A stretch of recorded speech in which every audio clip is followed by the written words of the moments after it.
عالم جس نے بےکرا نعمتیں عطا کی ہیں اس کی یہ بھی ایک نعمت ہے کہ اس نے آج پھر ہماری حیات کی حفاظت کر کے ہمیں عالم اصغر میں ولایت اور معرفت کے نور سے اپنے عالم اکبر کو روشن کرنے کا موقع دیا۔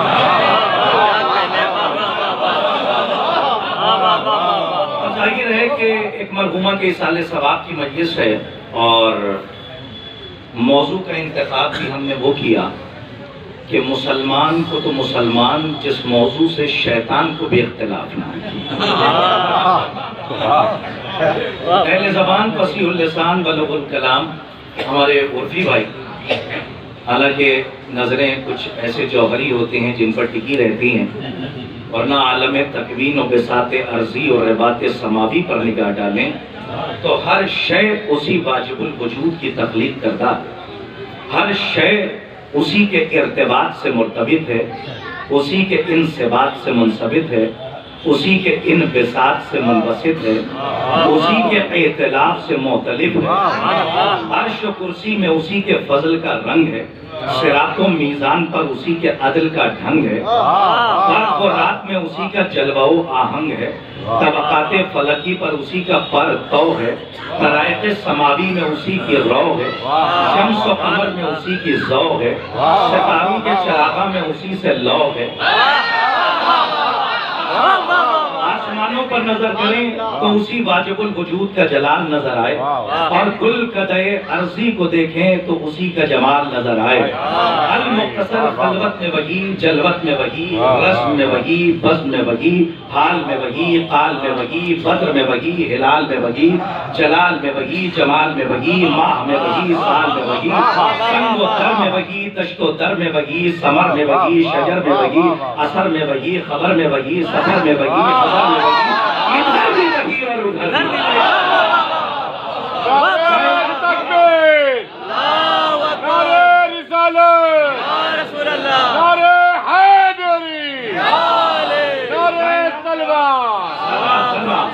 اس واجب الوجود کی تسبیح میں مبتلا ہے اور ذرہ ذرہ اسی واجب الوجود کی تسبیح کر رہا ہے۔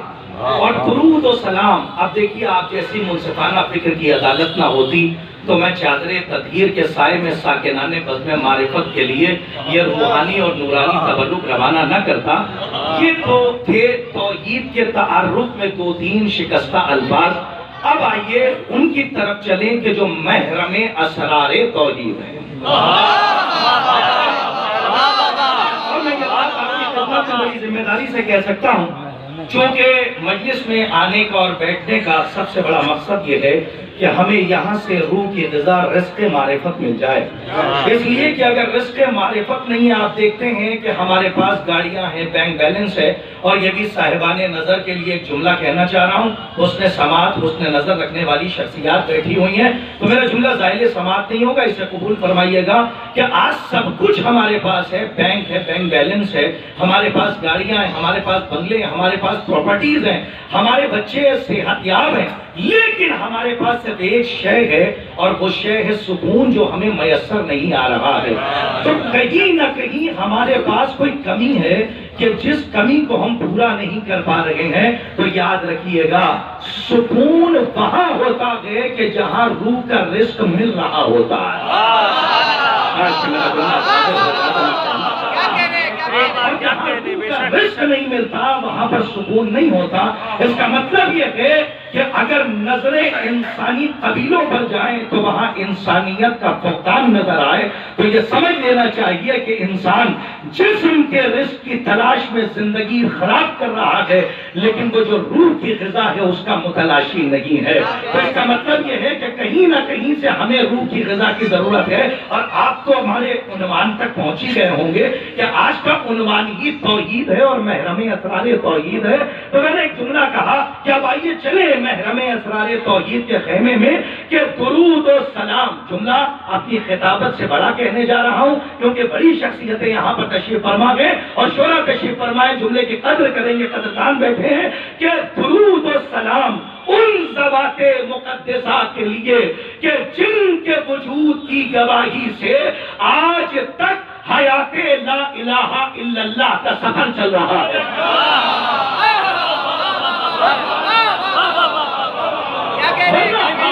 ہماری بساط کیا، ہماری حیثیت کیا، ہم کب کیا جانیں کہ اس کے اوصاف کیا ہیں، ہم کیا جانیں کہ اس کی صفتیں کیا ہیں۔ دیکھیں آج میں کچھ الگ زاویے سے گفتگو کرنے کے لیے حاضر ہو گیا ہوں، اور انشاءاللہ دعاؤں میں آپ یاد رکھیے گا کہ اللہ نے، یا یوں کہوں کہ اللہ اکبر نے جب اس اصغر میں 14 اکبر روانہ کیے،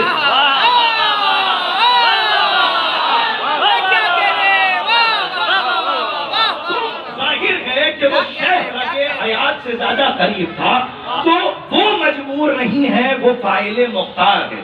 لیکن ہماری مجبوری تھی کہ ہم اس تک نہ پہنچ پاتے، تو وہ ہمارے درمیان مجسم ہو کر آ نہیں سکتا تھا، اور ہم مجسم بن کر اس کی خدمت میں جا نہیں سکتے تھے کہ جہاں پر وہ ہے، یعنی وہ ہر جگہ ہے۔ قرآن کی آیت ہے کہ جہاں نظر گھمائیے وہاں وجہ اللہ نظر آئے، اللہ کا چہرہ نظر آئے، یعنی کوئی جگہ ایسی نہیں ہے جہاں پر توحید کا تصور نہیں کیا جا سکتا۔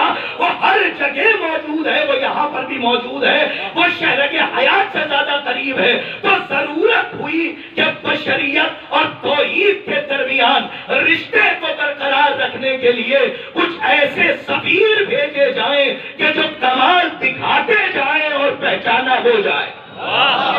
تو اللہ نے حدیث قدسی میں ارشاد فرمایا، بسم اللہ الرحمن الرحیم، کنت کنزا مخفیا فاحببت ان اعرف فخلقت الخلق لکی اعرف، کہ میں ایک چھپا ہوا خزانہ تھا، مجھے محبت ہوئی کہ میں پہچانا جاؤں، تو میں نے محل خلق میں، توجہ چاہتا ہوں، میں نے ایک محل خلق میں ایک خلق کو داخل کیا تاکہ اسے اپنی صفتوں کا مظہر بناؤں، اور جب کمال ظاہر ہو تو وہ مظہر کہلائے۔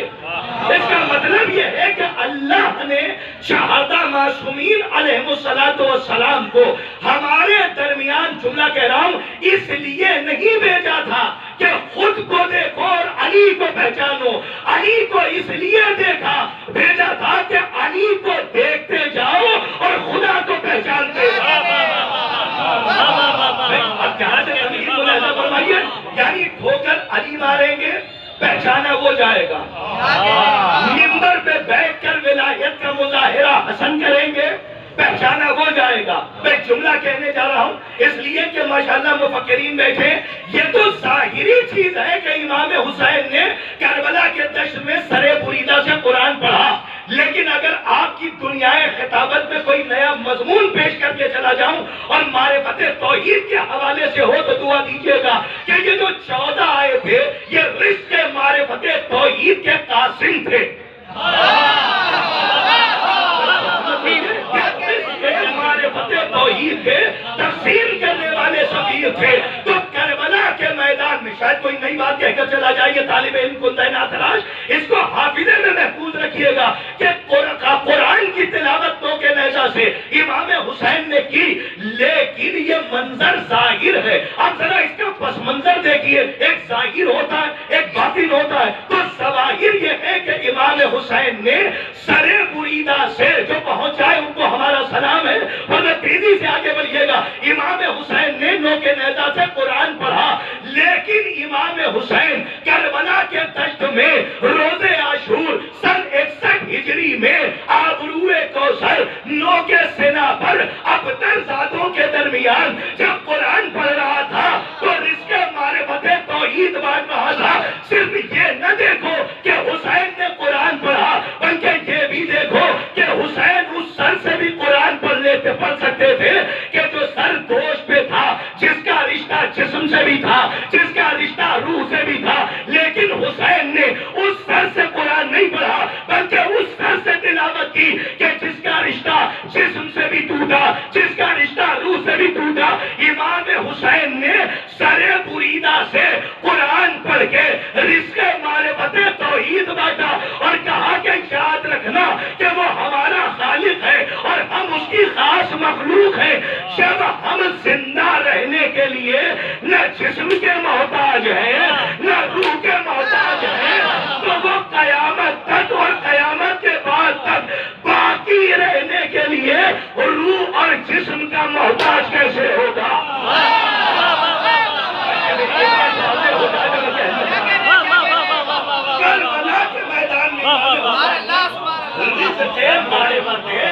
تقسیم کیا. اچھا یہ موضوع ایسا ہے کہ ایک آگ کا دریا ہے اور ڈوب کے جا رہا ہے, اور بگڑے ہوئے دور میں سدھرے ہوئے مضامین بہت کم آتے ہیں, اور جب سدھرے ہوئے افراد مل جائیں تو سدھرے ہوئے انداز سے سدھری ہوئی بات پہنچا دینی چاہیے.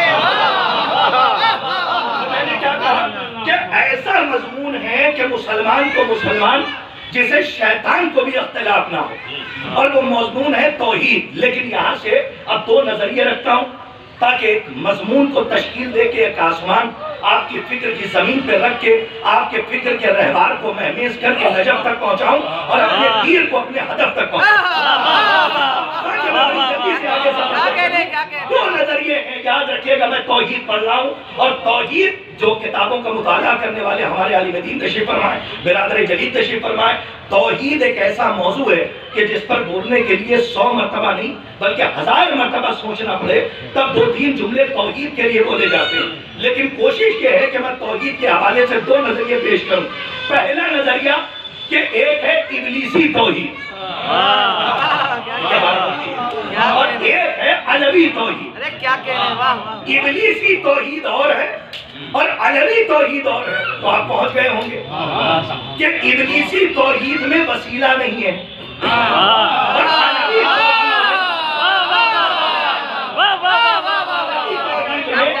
12 نہیں بلکہ 14 وسیلے. آپ جس وسیلے سے توحید تک جانا چاہیں آپ توحید تک پہنچ جائیں. لیکن آئیے تھوڑی سی مصیبت پہ ایک میسج دے رہا ہوں, انشاءاللہ یاد رکھیے گا. تھوڑی سی مصیبت پڑتی ہے تو آج ہمارا نوجوان توحید سے بھی دور ہوتا ہے, مصلی سے بھی دور ہو جاتا ہے, عبادت سے بھی دور ہو جاتا ہے. تو زیادہ دور نہ جائیے, مصیبتوں میں رہنا سیکھیے, اور مصیبتیں جتنی بڑھیں توحید سے اتنے قریب ہو جائیے. کمال کی منزل تو یہی ہے. کہ وہ کیسے سن لیجیے. ابھی کورونا کا دور گزرا ہے 2020, نام لیتے ہوئے بھی جسم کے خیمے میں روح کروٹ لینے لگتی ہے, ماہیے بیاب کی طرح تڑپنے لگتی ہے کہ یہ جملہ دوبارہ نہ دہرائیے گا. تو میں اشارہ کر رہا ہوں ابھی یہ جو دور گزرا ہے مصیبتوں کا, تو اس مصیبت کے دور میں ایک جوان آیا, اور ہمارے ایران میں ایک بہت بڑے خطیب ہیں اور عالم دین ہیں, استاد دانش مند. یاد رکھیے گا انشاءاللہ توحید پر بات کر رہا ہوں, استاد دانش مند. اور ان کے پاس آنے کے بعد نوجوان نے کہا کہ استاد میرا باپ بڑا متقی اور پرہیزگار ہے, نماز اس کی قضا نہیں ہوتی, لیکن ابھی بیٹے کا جو انتقال ہوا اس کورونا کے دور میں تو میں نے دیکھا وہ مصلی سے بھی دور ہو گیا. سنتے رہیے, وہ عبادت سے دور ہو گیا, وہ گوشہ نشین ہو گیا. تو کہا اس کے لیے کچھ آپ کے پاس نصیحت ہے جو میں تبلیغ کروں. تو استاد دانش مند نے کیا خوبصورت بات کہی. استاد دانش مند نے کہا تیرا باپ سمجھدار ہے, سنتے رہیے گا, تجربے کار ہے, اس کے لیے میرے پاس ایک مثال ہے. اگر یہ مثال وہ سمجھ گیا تو دوبارہ مصلی سے اور توحید سے دور نہیں رہے گا بلکہ قریب ہو جائے گا. تب وہ کیا تو سن, نوجوان سے استاد دانش مند نے کہا کہ آگ شمع میں بھی ہوتی ہے. میں نے کہا اگر مفکرین اور شعراء نہ ہوتے تو میں انتخاب نہ کرتا. تو آگ شمع میں بھی ہوتی ہے اور آگ کوئلے میں بھی ہوتی ہے.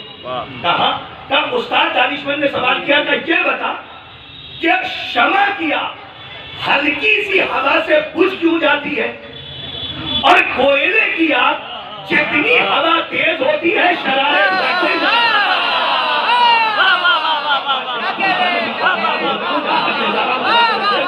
انشاءاللہ آج کی مجلس کو بھی آپ یاد رکھیے گا. استاد دانش مند نے کہا کہ آخر وجہ کیا ہے کہ ہلکی سی ہوا سے کیا بات کہیے, ہلکی سی ہوا سے شمع کی آگ گل ہو جاتی ہے.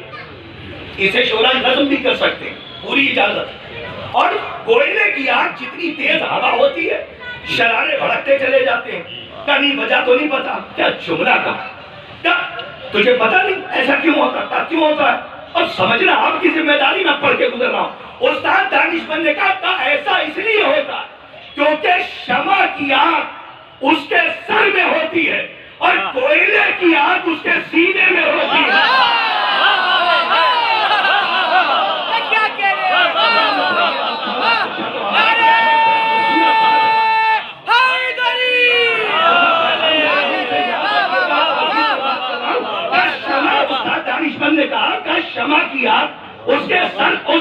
نتیجہ سنیے جو میں دینے جا رہا ہوں کہ شمع کی آگ اس کے سر میں ہوتی ہے.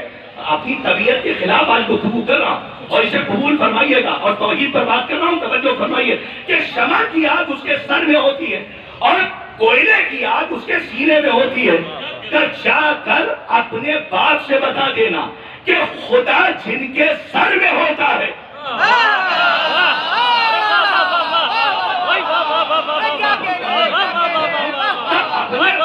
جا کے بتا دینا کہ خدا جن کے سر میں, اب جو اہلیان زبان پہنچ گئے ہوں گے آلیان فتح اللہ, انہوں نے کہا خدا جن کے سر میں ہوتا ہے وہ ایک مصیبت سے توحید سے دور ہونے لگتے ہیں, لیکن خدا کا عشق جن کے سینے میں سراحت کر جاتا ہے انہیں 3 دن پیاسا رکھا جائے, ان کے سنتے رہیے جہاں تک میں جا رہا ہوں, ان کی لاشوں پر گھوڑوں کو دوڑایا جائے, انہیں امتحان کے میدان میں کانٹوں پر جملہ روانہ کرو چلایا جائے, یعنی عشق کے میدان میں امتحان کی زنجیر ٹوٹ جاتی ہے, لیکن جن کے دل میں خدا ہوتا ہے ان کا رشتہ نو کے نیزہ پہ بھی خدا سے نہیں ہوتا.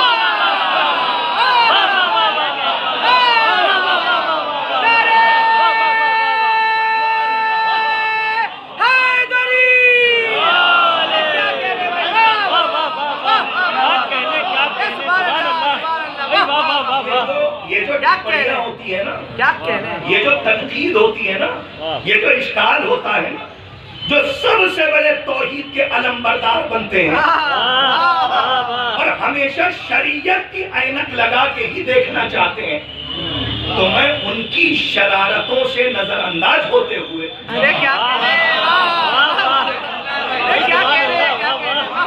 ایسا جملہ موالیان حیدر کرار کے لیے روانہ کر رہا ہوں جو شاید آپ کے روح کی ایک بہترین غذا, کہ کم سے کم زبان ہمارے بزرگان بیٹھے, کم سے کم ہم علی والوں کو کوئی توحید آ کر نہ سکھائے, کم سے کم ہم علی والوں کو کوئی توحید آ کر نہ سمجھائے, کیونکہ ہم نے توحید اس سے سیکھی ہے جس پر خود خدا ہونے کا دھوکہ تھا.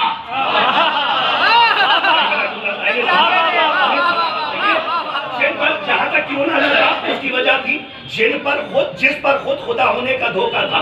دنیا خدا کہہ رہی تھی لیکن وہ مسلح آباد کر کے ادا کر کے تقدیروں کی صداؤں کو بلند کر کے زمانے کو رزق معرفت توحید تقسیم کر رہا تھا.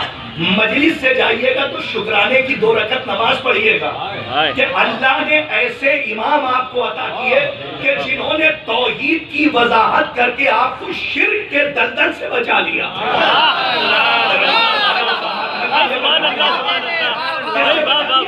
شرک کے دلدل سے بچا لیا. میں نے کیا کہا کہ جتنے لوگ بیٹھے ہیں وہ یہ کہتے ہیں کہ ہم توحید کے علمبردار ہیں. جو لوگ کہتے ہیں توحید کے علمبردار ہیں, مولانا بیٹھے ہوئے الحمدللہ, پوچھئے گا میں خطبہ توحید تک جا رہا ہوں, اور جب تک مرحیات نہ ہو ذکر میں تب تک کہ استحکام نہیں پایا جاتا.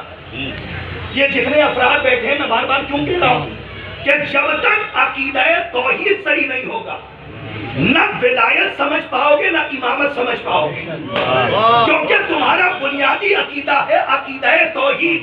اس کو سمجھنا ضروری ہے, اور منبر قول کے لیے نہیں ہے, علی کے قول کے لیے.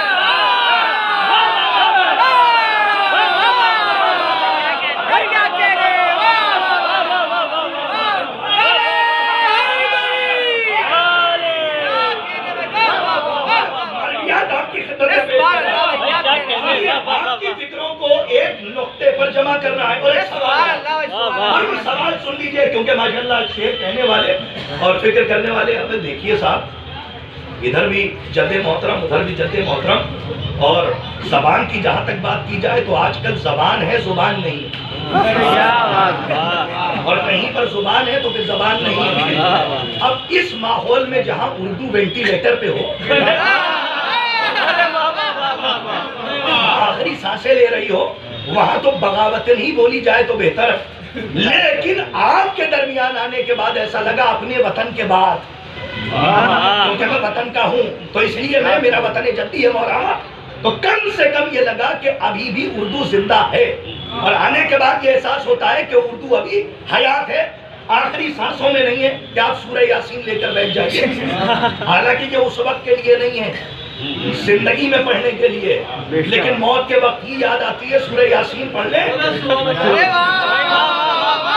زندگی میں پڑھا ہو نہ پڑھا ہو, لیکن موت کے وقت سورہ یاسین, تاکہ آسانیاں ٹھیک سے. میں روح سکر نہیں تبدیل کرنا چاہتا, میرا مزاج ہے کہ میں نفس مضمون پر بات کرتا ہوں تاکہ گفتگو خلط مبحث نہ ہونے پائے, یعنی بدھی الجھنے نہ پائے. میں ترجمہ کرتا ہوں اپنے بچوں کے لیے.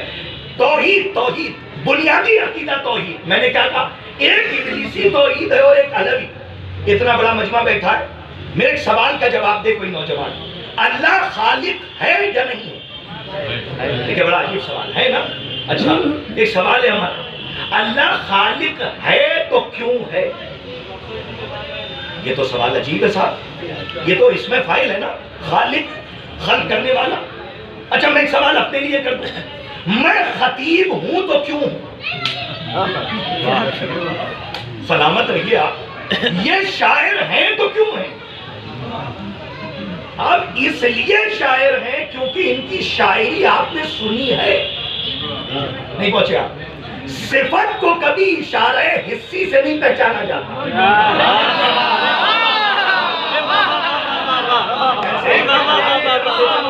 فلسفہ علم کلام دونوں کو بھئی اس کی آمیزش ہو تو لطف آئے.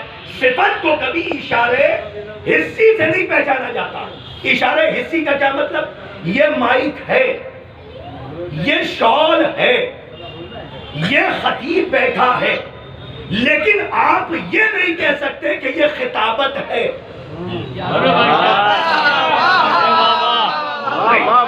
ذمہ داری کے ساتھ یعنی گفتگو اس طالب علم کی طرف سے کہیں سے ہو جائے تو دعا دیجیے گا, حالانکہ میں کندہ ناتراش ہوں. صفت کو کبھی اشارے سے نہیں پہچانا جا سکتا. آپ نہیں کہہ سکتے کہ وہ قدرت جا رہی ہے, توجہ, آپ یہ نہیں کہہ سکتے کہ وہ علم جا رہا ہے, وہ عدالت جا رہی ہے. نہیں, قدرت کو پہچاننے کے لیے قادر کا ہونا ضروری ہے. علم کو پہچاننے کے لیے عالم کا ہونا ضروری ہے. ارے سبحان اللہ, شاعری کو پہچاننے کے لیے شاعر کا ہونا ضروری ہے. خطابت کو پہچاننے کے لیے خطیب کا ہونا ضروری ہے. تو اب آپ سوچئے کہ وہ خدا کہ جو نہ جسم رکھے, سنیے جہاں میں کلام کر رہا ہوں, جو نہ ہاتھ رکھے, جو نہ چہرہ رکھے. ایک جملہ اور, جب موسیٰ جیسا کلیم اللہ نبی امت کی عرضی توحید کے دفتر میں داخل کرے, تو کوہ طور پر لن ترانی سن کر بے ہوش ہو جائے. قرآن کی لن ترانی سن کر بے ہوش ہو جائے, اور جو آئے وہ تو ظاہر سی بات ہے سرما بن جائیں, ختم ہو جائیں, پوسیدہ ہو جائیں. اب آپ مجھے بتائیے, اللہ نے کہہ دیا کہ مجھے ابھی نہیں کبھی نہیں دیکھ سکتے, تو جسے کبھی نہیں دیکھ سکتے تو پہچانا کیسے جائے کہ اس کا علم کیا ہے؟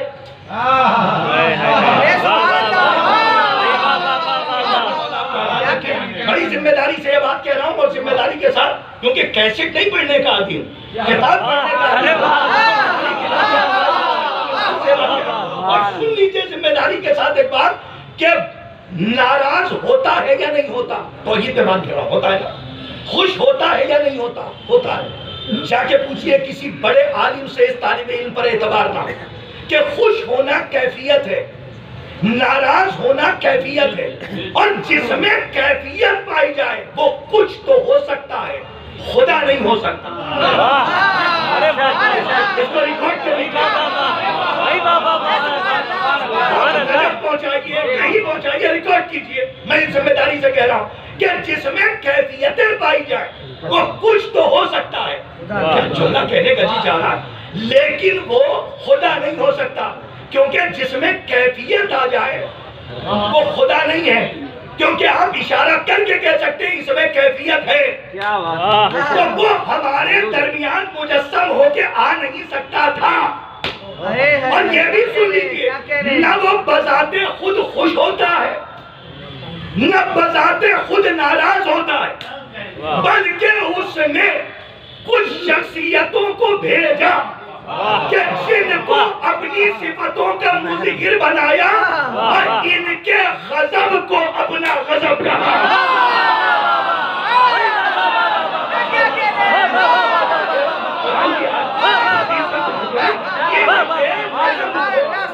پروردگار عالم نے اپنا غضب کہا کہ اگر یہ ناراض ہے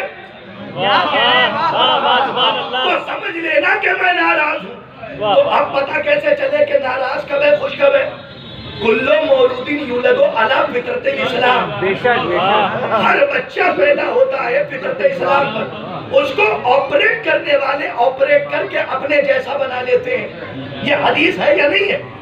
تو جب بچہ پیدا ہوا تو شجاع بھائی کی گود میں گیا تو رونے لگا، میں کہوں گا تو یہی ہے، اور محیط بھائی کی گود میں گیا تو کھلکھلا کے ہنسنے لگا۔ سنیے جو کہہ رہا ہوں ذمہ داری کے ساتھ، ابھی اس کے ذہن پر نہ کلچر ہے نہ فرقہ واریت ہے، نہ کوئی دھرم ہے، نہ کوئی مذہبیت ہے، نہیں کچھ نہیں ہے، وہ فطرت اسلام پر پیدا ہوا ہے۔ حدیث کہہ رہی ہے تو جب ان کی گود میں گیا تو رونے لگا، ان کی گود میں آیا تو ہنسنے لگا۔ اس کے 32 دانتوں کے حالانکہ ہوتے 52 ہیں، مولا کی حدیث سے بھی میں بتا رہا ہوں، وہ 20 ٹوٹ جاتے ہیں تو پھر 32 ہی بچتے ہیں۔ الحمدللہ، تو میں اتنا کہہ سکتا ہوں کہ 32 دانتوں کے درمیان نعمت کے طور پر زبان تھی لیکن قوت گویائی نہیں تھی، بس ایک چہرہ تھا جو اس کے اندر کا اخبار تھا۔ یعنی یہ وجہ تھا، وجہ جس کو چہرہ کہتے ہیں، جو اس کے اندر کا اخبار تھا، یعنی چہرے نے بتایا کہ یہ خوش ہے یا ناراض ہے۔ اس نے کہا نہیں کہ میں شجاع صاحب سے ناراض ہوں، لیکن چہرے کے اتار چڑھاؤ نے بتایا کہ ان سے ناراضگی ہے تو رویا، اور ان سے خوش تھا تو کھلکھلا کے ہنسا۔ تو اب پتہ کیسے چلے کہ وہ خوش کب ہے اور ناراض کب ہے؟ تو اللہ نے اسی لیے بشریت کے درمیان ایک وجہ اللہ کو رکھا۔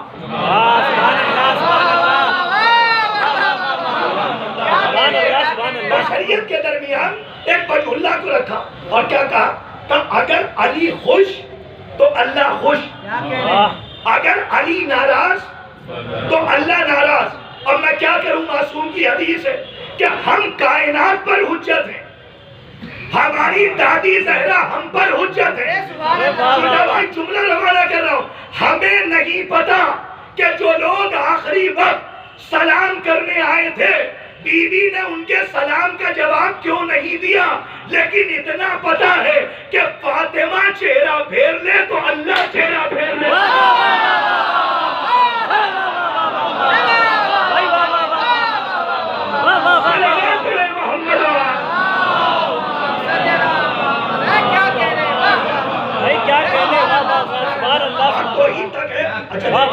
عزادار بھائی بیٹھے، میں نے ان سے کہا کتنی دیر پڑھوں؟ تو کہنے لگے کہ بھائی پڑھیے گا آرام سے۔ تو آرام کا مطلب یہ نہیں ہے کہ سکوت پر وہ آواز پر بار ہونے لگے اور سماعت پر۔ میں نے ایک سوال کیا تھا، اللہ خالق ہے تو کیوں ہے؟ موضوع پر سلیم بھائی، اللہ خالق ہے تو کیوں ہے؟ تو آپ کہیں گے وہ اس لیے خالق ہے کیونکہ اس نے خلق کیا۔ ارے ہمارے اور آپ کے 8ویں امام، امام زامن دربار سجا ہے، اور ایک آنے والے نے آ کے عجیب سوال کیا۔ اس نے سوال کیا اللہ ہے؟ تو امام نے کہا ہے۔ کہا دنیا ہے؟ کہا ہے۔ کہا پھر یہ بتائیے اللہ دنیا میں ہے یا دنیا اللہ میں ہے؟ اگر علی کے حوالے کا سوال 8واں علی نہ دیتا تو شاید قیامت تک کسی دفتر کے تالے میں کنجی نہیں لگ پاتی کہ وہاں سے جواب آتا۔ وہ تو 8واں علی موجود تھا۔ دیکھیے اپنوں میں چنگھاڑنا کمال نہیں ہے، غیروں میں دہاڑنا کمال ہے۔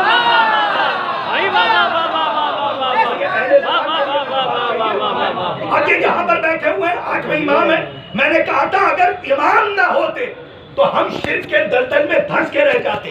تو 8ویں امام بیٹھے ہوئے ہیں. ایک آنے والے نے آ کر سوال کیا اور کیا کیا؟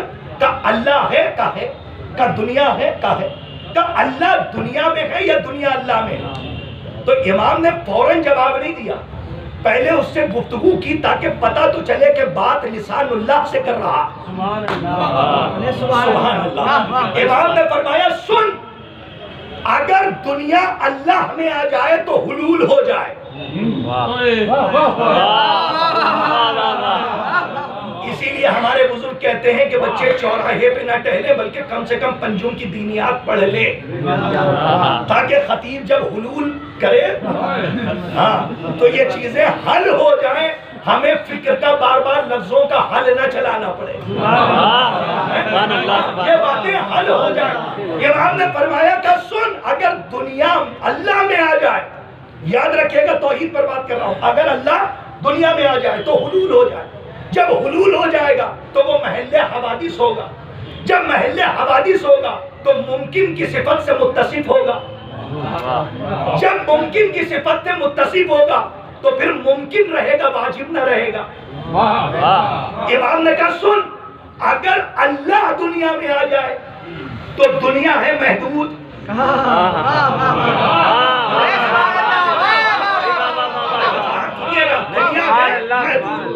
وہ ہے لا محدود. اگر وہ یہاں آ گیا تو محل حوادث ہوا، جب محل حوادث ہوا تو ممکن کی صفت سے متصف ہوا، جب ممکن رہا تو واجب نہ رہا. اب اس کے پیروں تلے زمین سرکی.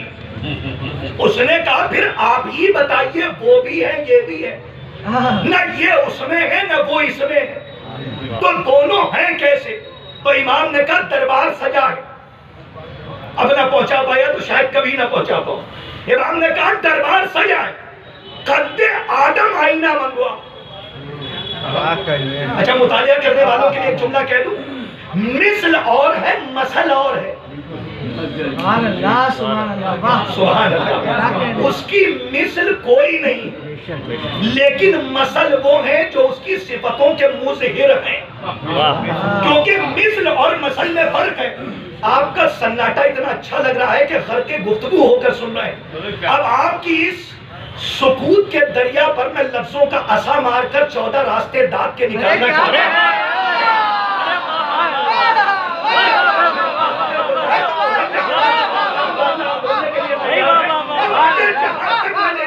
وہاں تک میرے ساتھ چلیے گا. امام نے کہا قد آدم آئینہ منگوا. آئینہ لایا گیا. جنا صاحب قد آدم دادا آئینہ منگوا، آئینہ لایا گیا.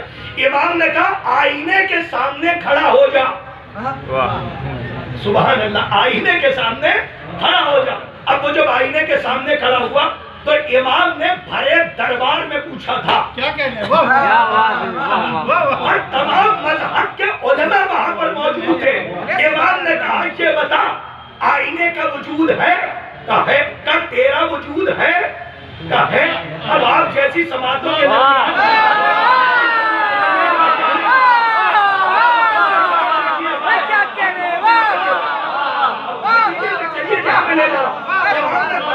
یہ بتا آئینے کا وجود ہے؟ کہا ہے.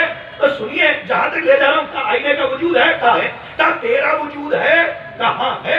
کہا آئینے میں تیرا چہرہ دکھ رہا ہے؟ کہاں دکھ رہا ہے. کہا اب بھرے دربار میں میرے سوال کا جواب دے، آئینہ تجھ میں ہے یا تو آئینے میں ہے؟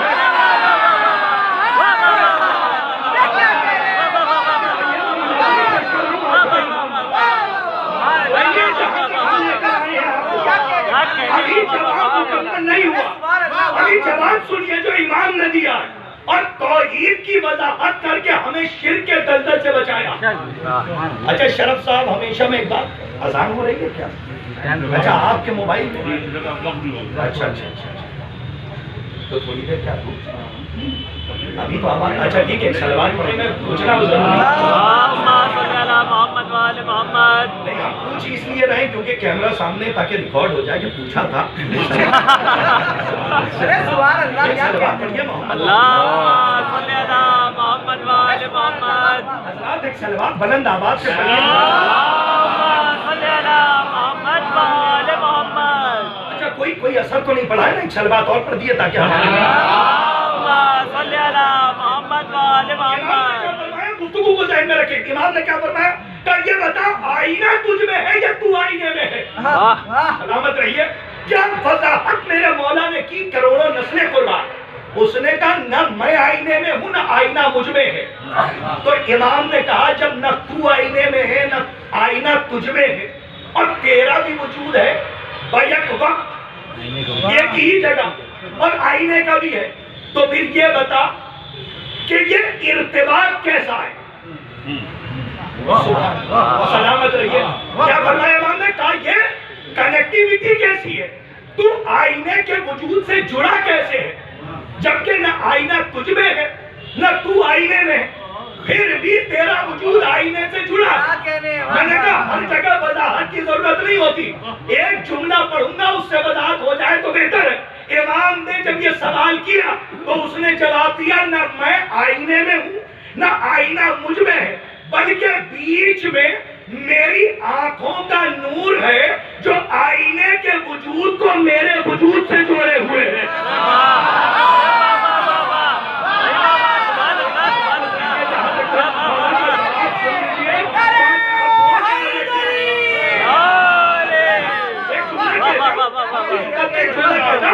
اچھا جملے کی دعا دے دیئے گا. جملے کی داغ نہیں بلکہ دعا دے دیئے گا. امام کہتے ہی اسے ہیں جو باطل کے کلیجے میں ہاتھ دے کر اس کے چھپے ہوئے کافر کو ظاہر کر دے. چھپے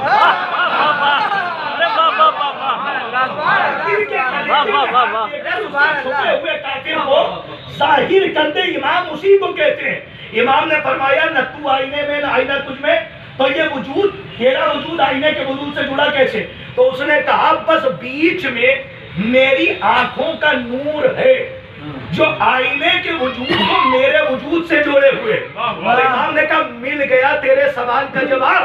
جیسے آئینے کا وجود ہے اور تیرا بھی وجود ہے نہ آئینہ تجھ میں نہ تو آئینے میں بلکہ بیچ میں تیری آنکھوں کا نور ہے جو ایک دوسرے کے وجود کو مربوط کیے ہوئے ہے ویسے ہی بشریت کا بھی وجود ہے اور توحید کا بھی وجود ہے. بس بیچ میں ہم آل محمد کا نور ہے.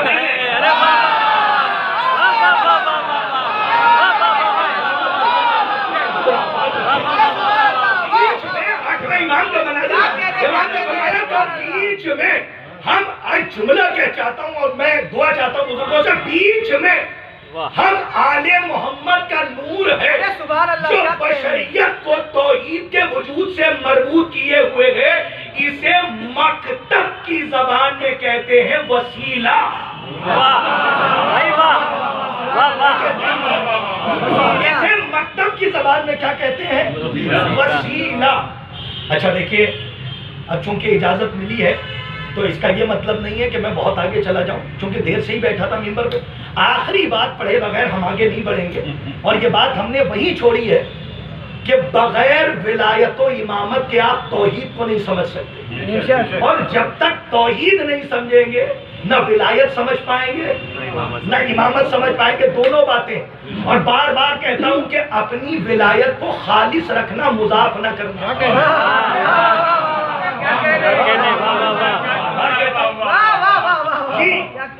اکمال الدین و کمال الدین سے لے کر غیبت نعمانیہ تک جتنی کتابیں ہیں ان سب کا نچوڑ ایک جملے میں دے رہا ہوں کہ غیبت امام اور غیبت کبریٰ میں ولایت کو خالص رکھنا مضاف نہ کرنا. کیونکہ میر انیس خدائے سخن نے بہت پہلے کہا تھا کہ ہم وہ نہیں ہیں جو شراب حب علی تگنا پانی ملا کر پیے.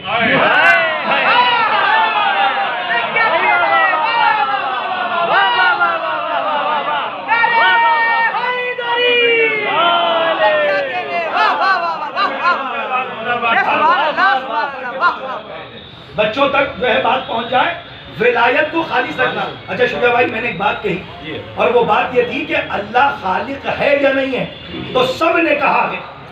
تو سرکار وہ اس لیے خالق نہیں ہے کہ اس نے آپ کو خلق کیا. اگر یہی عقیدہ توحید ہے تو صحیح کیجئے. علی کی یہ توحید نہیں ہے, خطبہ توحید کی ذمہ داری سے کہہ رہا ہوں کہ جب محرم اسرار توحید نے توحید کا رزق بانٹا تو یہ نہیں کہا کہ وہ اس لیے خالق ہے کہ اس نے تمہیں خلق کیا. نہیں, وہ خلق کرے تب بھی خالق, وہ خلق نہ کرے تب بھی خالق. لیکن امام نے جو جملہ کہا وہ کمال ہے. مولا کہتے ہیں اس کا کمال خلاقیت, بڑی یقین کے ساتھ پڑھنے جا رہا ہوں, اس کا کمال خلاقیت یہ نہیں ہے کہ وہ خالق ہے, کمال خلاقیت یہ ہے کہ وہ مخلوق نہیں ہے.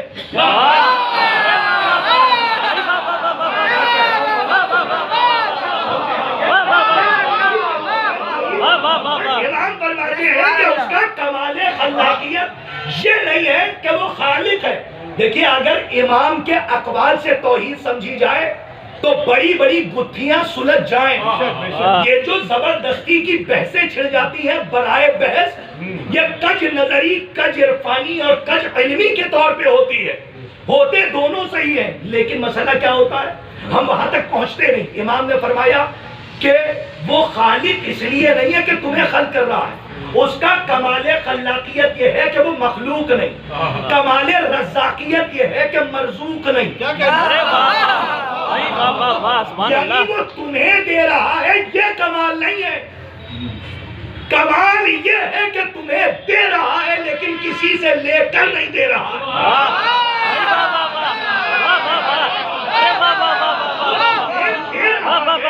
لیکن کسی سے لے کر, جملہ اور کہہ دوں, وہ اکبر اس لیے اکبر نہیں کہ وہ اکبر ہے.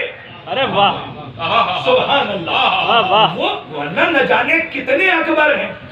وہ اکبر اس لیے اکبر نہیں کہ وہ اکبر ہے, وہ اکبر اسی لیے اکبر ہے کہ کہیں سے اصغر نہیں ہے.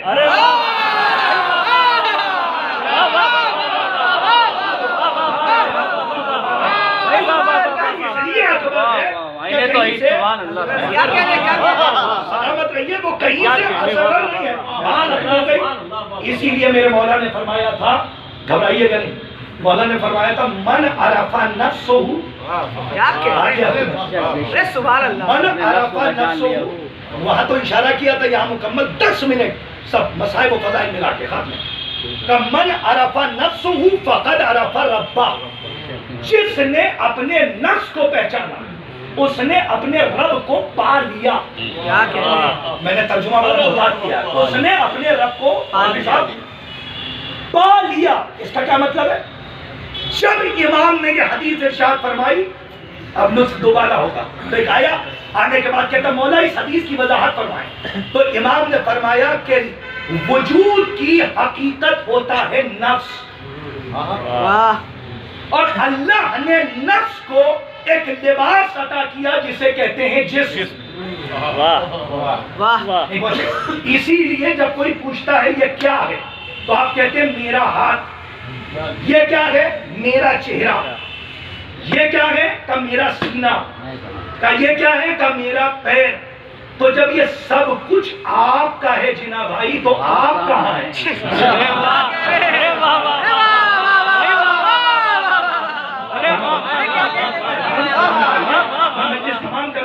جب یہ سب کچھ آپ کا ہے تو پھر آپ کہاں ہیں؟ اسی لیے کہا کہ وجود کی حقیقت جسم نہیں ہوتا, وجود کی حقیقت ہوتا ہے نفس. اور کیا علامت کا جملہ میری زبان پہ ہے, اور حدیث اور آیت کی روشنی میں. اسی لیے جب لباس کے پیچھے نفس کافر ہوتا ہے اور کوئی جبرن ایمان کا اظہار کرتا ہے تو اس منزل میں قرآن اس شخص کو منافق کہتا ہے.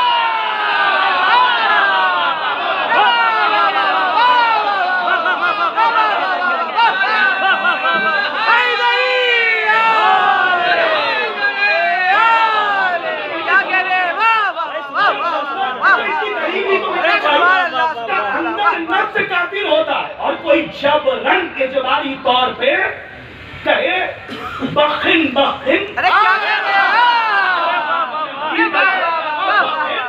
لکا یا علی، آپ مومنین و مومنات کے مبارک ہو، آپ مومنین ہو. یہ کیا تھا؟ اندر نفس کافر تھا لیکن جبرن ایمان کا اظہار کر رہے تھے، اسی لیے قرآن نے ان کو سچی بات کہنے کے باوجود کاذب بھی کہہ دیا، منافق بھی کہہ دیا. ارے شیطان بھی ان جیسا ہی تھا، صفِ ملکوتیت میں بیٹھ کر اپنے اندر کے کافر کو چھپا رہا تھا. لیکن علیم بذات صدور، وہ پروردگار جو رینگتے ہوئے احساسات پر نظر رکھتا ہے.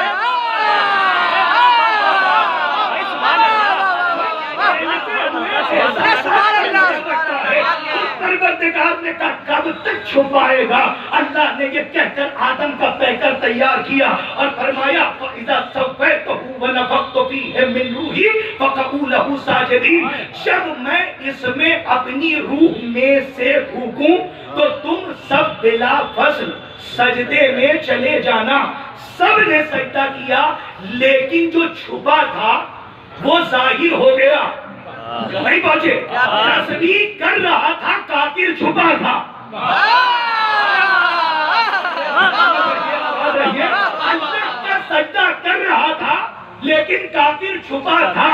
ظاہر کب ہوا؟ کہ جب اللہ نے اپنے بنائے ہوئے پہلے خلیفہ کے احترام کا حکم دیا تو وہ چھپا ہوا کافر چھلک کر باہر آ گیا. شاید اسی لیے چھٹے امام نے فرمایا کہ غدیر کے میدان میں علی کی ولایت کا اعلان آدم کے سجدے جیسا تھا.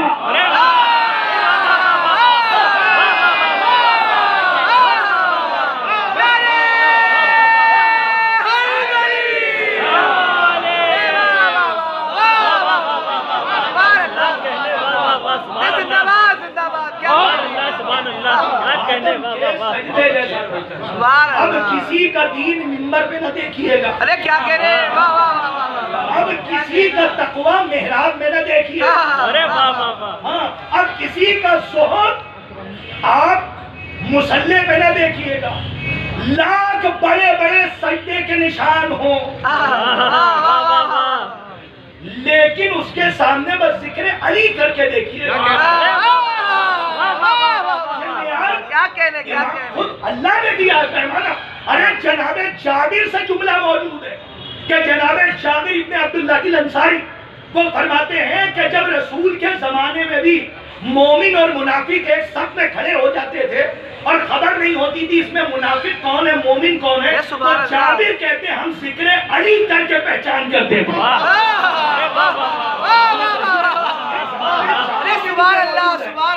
کسی کا تقوی منبر پہ نہ دیکھیے گا، محراب میں نہ دیکھیے گا. کہاں دیکھیے گا؟ کہ ذکر علی کیجئے اگر خوش ہے ہو رہا ہے، چہرہ گلاب ہو رہا ہے، تو اس کا مطلب ہے اندر سے بھی مومن ہے، باہر سے بھی مومن ہے.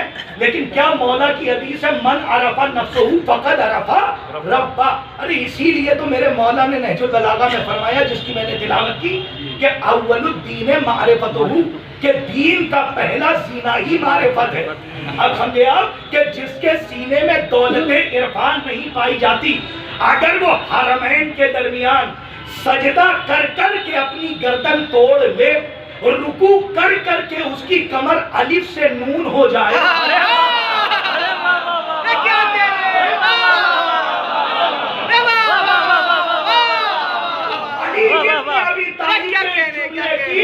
کے نظر میں اور مولا کی جملے کے ضمن میں بغیر معرفت دین اس کی عبادت ابلیس کی عبادت ہے. جیسے وہ عبادت کر رہا تھا لیکن اس کے پاس معرفت انوار اہل بیت نہ تھی تو اللہ نے اسے مردود بارگاہ. اب کوئی اگر پوچھے کہ یہ کیسے کہتے ہیں نماز منہ پہ ماری جائے گی، ایسی ہی ماری جائے گی جیسے شیطان کے منہ پہ.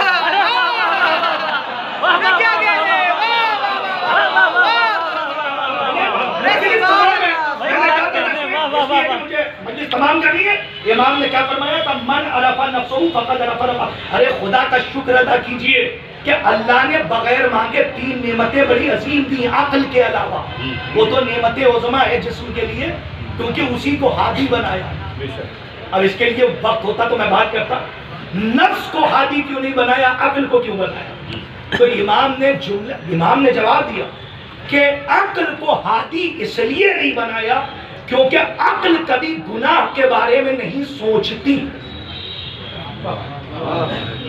عقل کو ہادی اس لیے بنایا کیونکہ عقل کبھی گناہ کے بارے میں نہیں سوچتی. ارے صاحب امام کا کلام کلام کا امام ہوتا ہے. کلام الامام امام الکلام. امام نے یہ نہیں کرتا کہ کہا کہ اس لیے بنایا کہ یہ کبھی گناہ نہیں کرتی. امام نے یہ کہا کہ عقل کو ہادی اس لیے بنایا کہ کرنا تو دور یہ کبھی گناہ کے بارے میں نہیں سوچتی. اسے ذہن میں رکھ. اس کا مطلب ہمارے مختصر سے جسم کی کائنات میں بھی جب اللہ نے ہادی چنا تو اس نے عصمت دے.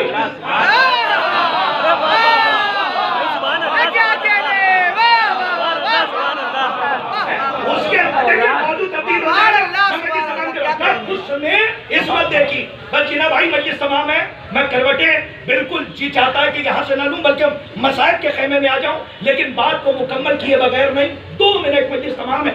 اللہ نے جسم دیا, اللہ نے روح دی اور اللہ نے نفس دیا, لیکن عدالت توحید دیکھیے. جسم کو بنایا زمین کی مٹی سے اور روح کو بھیجا آسمان سے. زندہ رہنے کے لیے جسم کو بھی رزق چاہیے اور روح کو بھی رزق چاہیے, لیکن یہاں والا وہاں کا رزق اور وہاں والا وہاں کا رزق.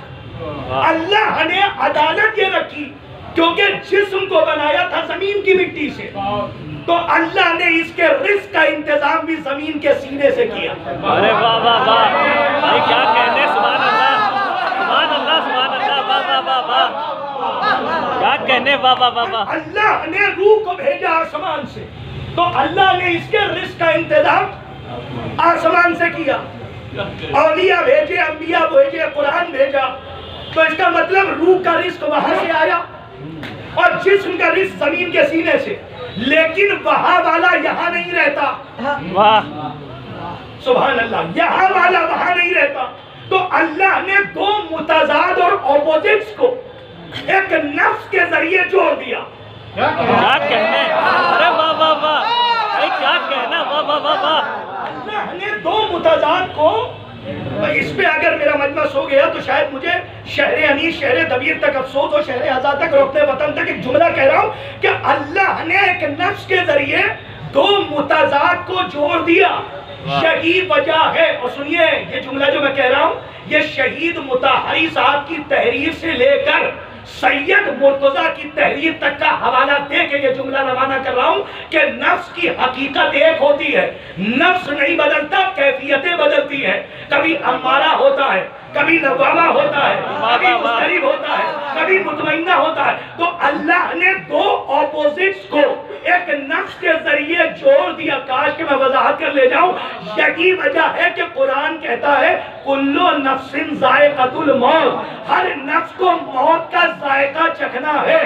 جب موت نفس پر غالب آتی ہے تو یہ گرہ کھل جاتی ہے, روح جہاں سے آئی ہے وہ وہاں چلی جاتی ہے اور جسم جہاں سے آیا